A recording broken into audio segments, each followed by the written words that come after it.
और ये वसीयत हमें गुरुजी से मिली है। बोलो, संसार में सारे साधु आचार्यों में सबसे ज्यादा दान किस गुरु के भक्त देते थे? आप चतुर्मास में लगा लीजिए। नहीं, हमारे गुरु जी की बात कर रहा हूं आचार्य। फिर सेकंड में मैं आऊंगा, सेकंड में आऊंगा मैं। ऐसे थोड़ी ओरिजिनल बेटा हूं, गुरु की वसीयत तो मिलेगी। हमने पूरा देखा, आपने सबने देखा, जहां पूज्य गुरुदेव चतुर्मास कर लेते थे, बोलो भारत के सभी चतुर्मासों में से सबसे ज्यादा दान किसके चतुर्मास में आता था? गिनती नहीं, आचार्य चतुर्मास। और कौन देते थे? आचार्य के भक्त के दुश्मन। हाँ, अब हमारा उठा लो, देख लो एक एक दिन के क्या क्या कीमत है। और ये सब कौन दे रहे हैं? भक्त दे रहे हैं, दुश्मन नहीं दे रहा है। क्यों क्यों कराते हो आप ऐसा? तो नहीं कराते तो क्या करते बता दो। मुझे दान नहीं दिलवाना है, चलो मैं नियम ले लूंगा, 1 रुपया भी दान नहीं कराऊंगा। सुन रहे हो सभी भक्त, सुनो जो लाइव में बैठे सुन रहे हो, जो मुझे आरोप लगा तो महाराज को तो पैसे के अलावा कोई काम दिखता ही नहीं, यहां तो हर चीज का पैदा, वो शांति धारा तक भी शांति से नहीं करने देते। नहीं करने दूंगा सबको। महाराज जी कोई चीज है ही नहीं, कोई सस्ती तो चीज आपके यहां है ही नहीं। अब बताओ, गोला कोट के पंचकर्मा का कोई सौदागर बनने की सोचेगा? 84 वालों, अरे महाराज हम इंद्र को देख लेंगे अकेला बार। इंद्र को 1500 कलश का कोई सौदागर बंद होता है क्या? कोई होता है क्या? अभी तक हुआ क्या? अब ऐसे इंद्र बनने की 84 वाले कल्पना करें, कौन से भाव में? अब का पता महाराज। तो महाराज आप ऐसा क्यों करते हो? हम गरीब लोग भी हैं, हम लोग में थोड़ा हम लोगों को भी सोचा करो। नहीं सोचूंगा।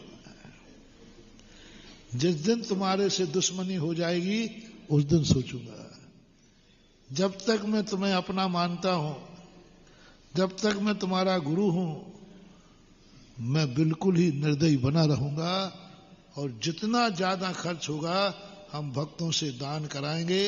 और जिस दिन मैं दान कराना बंद कर दूं, समझ लेना मैंने तुम्हें अपना मानना छोड़ दिया है और मैं तुम्हारा दुश्मन बन गया हूं।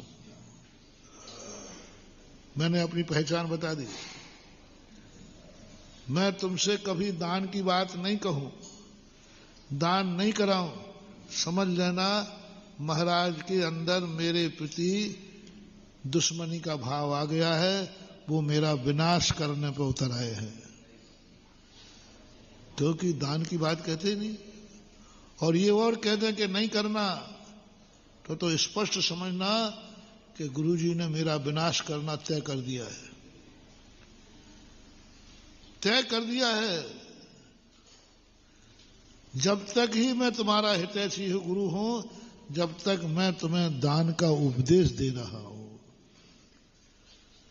प्रवचन में समझना, जिस दिन दान का उपदेश हो समझ लेना गुरुजी बहुत मेरे ऊपर दया है, मेरा कभी अकल्याण नहीं हो सकता, मेरा पतन नहीं हो सकता, क्योंकि गुरु महाराज ने दान का उपदेश दिया है। किसका दिया?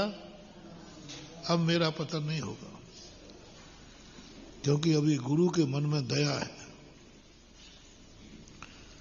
और तुम दान दो और मैं आशीर्वाद दूं खुश होकर, बहुत अच्छा, समझ लेना तेरा पतन नहीं हो सकता, गुरु खुश है। देने पर, देने पर, दान देने पर खुश है गुरु। वही है महानुभाव। महाराज जी आप खर्च भी कराओ, हम तो उल्टा मानते हैं। कई लोग कहते महाराज जी देखो हम आपके भक्त हैं, हम ही को क्यों काटते हो? वो एक दुश्मन है, ऐसा कोई मंत्र मंत्र करो कि दुश्मन बोली ले ले वे, उसका खर्च होवे, उस मुर्गे को फंसाओ। आपकी भाषा ही बोलते है ना?